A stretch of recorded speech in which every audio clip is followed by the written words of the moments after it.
किसी किसी बगीचा में जाकर के मृगा को फंसाना है तो अपने दरबार को छोड़ करके जंगल का ओर जा रहा हूं।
जंगल का ओर अब मेरा तीर कमान मेरा चालू हो गया।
मैंने पूरब साइड शिकार खेला, एक भी मृगा मुझे नजर में नहीं आया।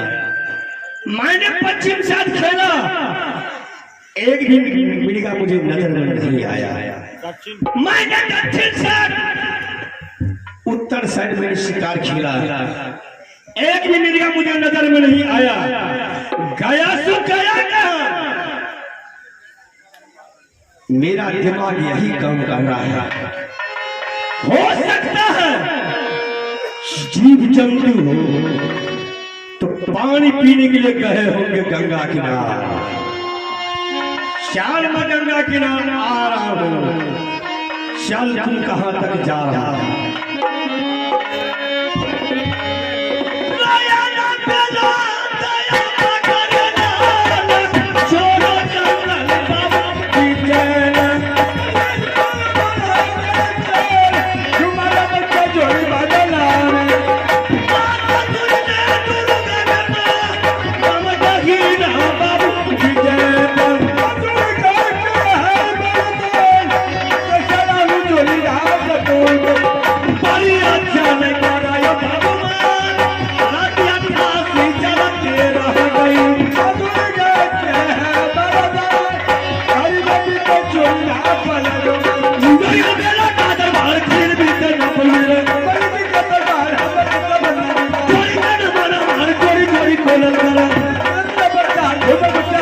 बढ़िया आता तुझे सिकंदर थोड़ा करता या कंधा को आगे बढ़िया लब तक छाला लगे फूला रानी नहीं गंगा किनारा बेटा छाला ले फूला रानी गे गंगा के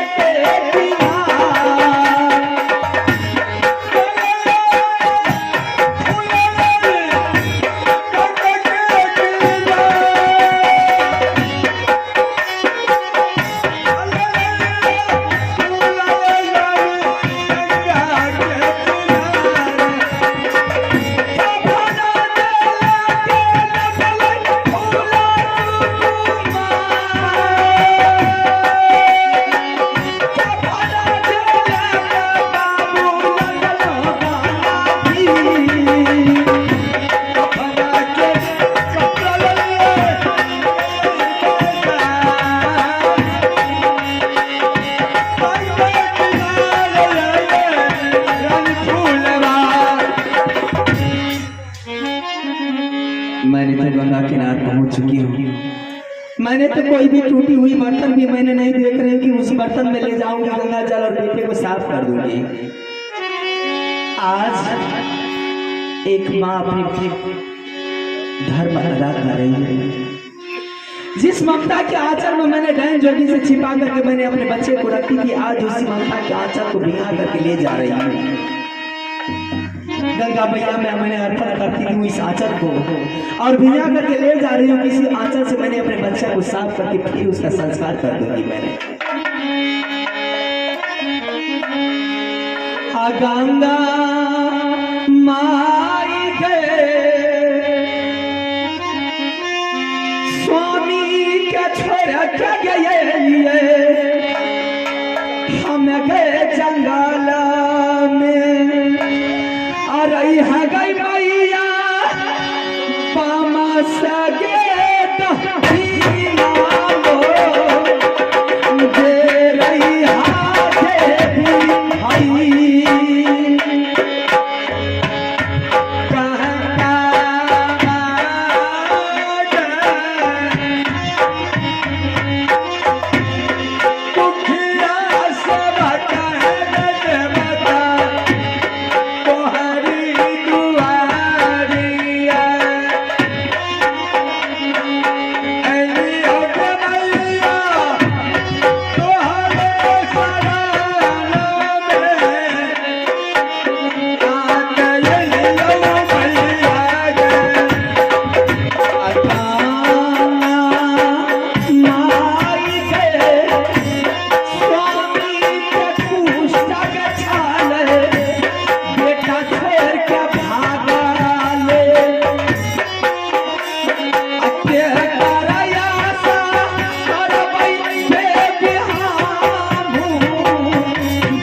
यह परमात्मा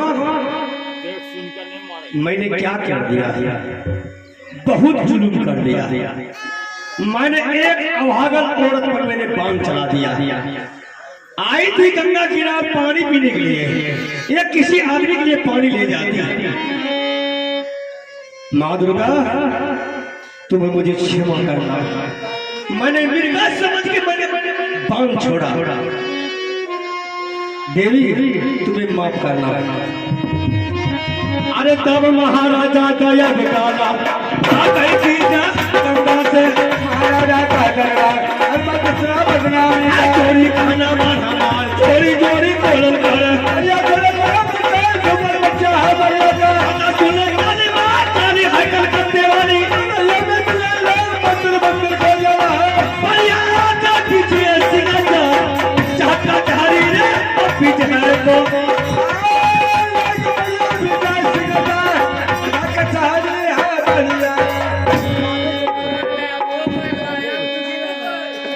रानी हमसे करार करके गई थी कि जाने में जितना देर हो जाए लेकिन कफन गंगा जल लेकर के आने में मुझे कोई विलंब नहीं लगेगी। मैंने बेटा के लहास के पास नाना प्रकार का लकड़ी चुन चुन करके ढेर लगा दिया। सुबह गई है रानी, शाम सूरज अस्त हो रहा है, अभी तक न कफन लेकर के आई है न गंगा जल लेकर के आई है। ठीक है, मैंने बेटा का लहास भगवान के ऊपर छोड़ करके जा रहा हूँ। कुछ दूर रानी का पता लगाने के लिए मिल गई रानी तो ठीक है, नहीं मिला तो किसी तरह से बेटा का लाश उठा करके गंगा जी में संस्कार कर चले में कोरिया बाबू सा जंगल से जा जहां में रानी मोरा गेले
दर्शन के बाद देख रहा हूं कि रानी के गला में कफन और धार है पानी में, पानी से ऊपर दोनों पर।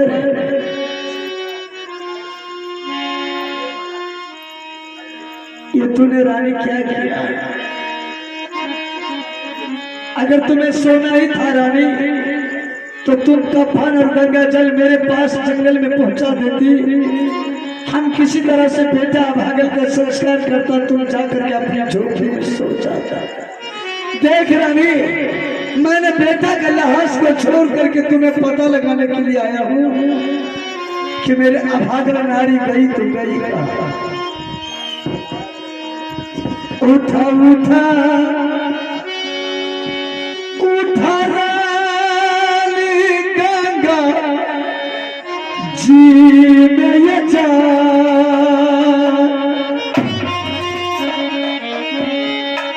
उठा के जब रानी ये करियो हमारा।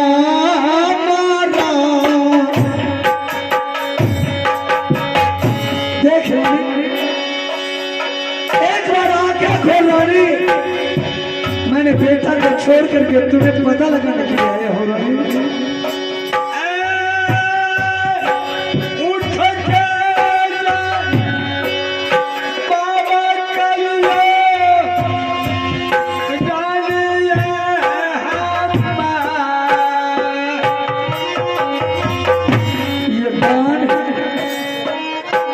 ये तीर का निशान, इसके बदन से खून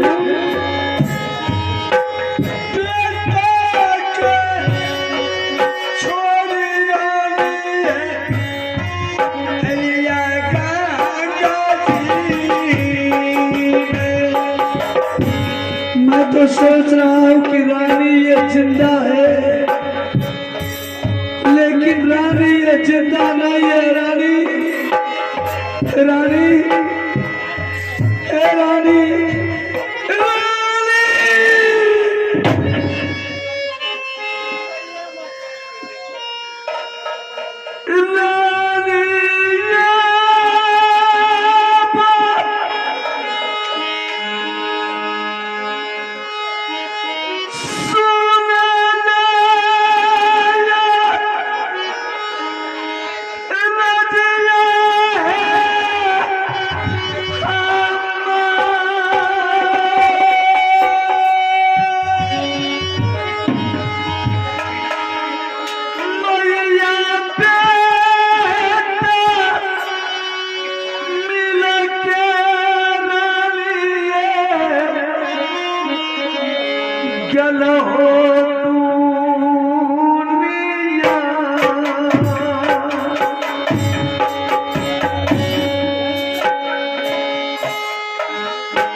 नुमा बेटा मुझे छोड़ करके चला गया।